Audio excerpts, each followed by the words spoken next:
Jednog dana, rano ujutru, rešila su dva brata, Uroš i Luka, da krenu biciklama na pecanje. Jutro je bilo sunčano i toplo, kao stvoreno za vožnju biciklama pored reke, a njih dvojica su se nadala da će upecati puno ribe. Kada su stigli na obalu reke, postavili su stočić na rasklapanje i stolice.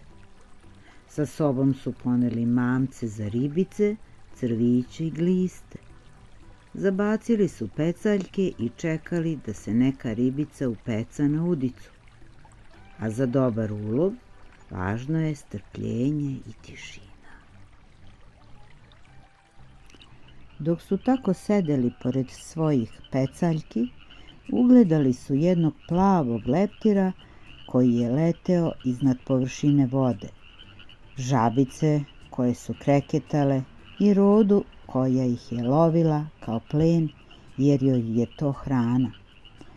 Tu su bili i labudovi koji su mirno plivali po reci i očekivali od pecaroša da im bace nešto od zrnevlja za hranu. Posmatrajući kako je interesantan životinjski svet pored vode, Uroš i Luka su rešili da unajme čamac i da malo istražuju obalu reke veslajući u čamcu. Seli su u čamac i krenuli niz vodu. Dok su veslali i ćaskali, gledali su prirodu koja je izgledala potpuno drugačije nego kad se posmatra sa obale. Iznenada je dunula jaka košava. Toliko je jako počela da duva, da se drveće povijalo, a talasi su se povećali. To se često dešava na reci, ali oni nisu bili iskusni da to predvide jer su mladi.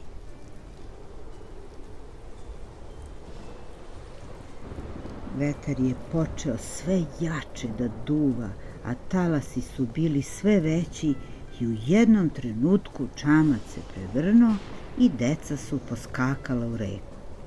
Uplašeni počeli su da plivaju ka obali.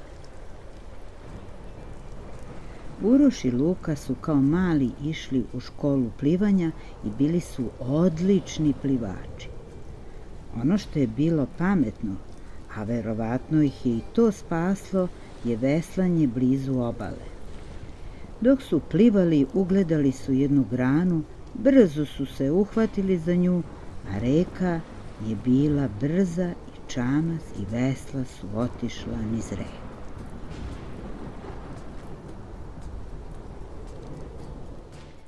Kao u nekom filmu, vetar se umirio, oblaci su nestali, a sunce ogrelo. Opet je bilo mirno i sunčano. Pošto su bili mokri, seli su na obalu da se osuše. A životinje, kao da su osetile da im treba pomoć, začudo ni jedna se nije uplašila Uroša i Luke. Roda je širila krila i Luka reče: "Vidi, Uroše, Roda kao da nam pokazuje kako da se osušimo posle plivanja."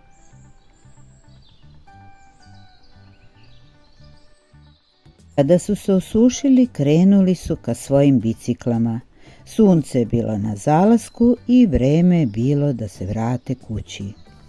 Dok su vozili bicikle ulicama do kuće, pratili su saobraćajne znake i poštovali saobraćajne propise da bi bezbedno stigli kući. Usput su se dogovarali kako da roditeljima saopšte šta im se desilo na reci. Nisu hteli da lažu, ali su bili svesni da je bilo nepromišljeno da iznajme čamac, a da pritom nemaju dovoljno iskustva.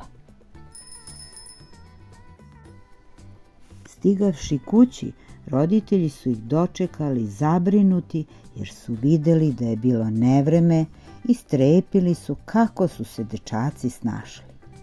Uroš i Luka su im sve ispričali šta im se desilo i dogovorili su se sa roditeljima da više neće ići na čamac bez nekog odraslog sa iskustvom na reci.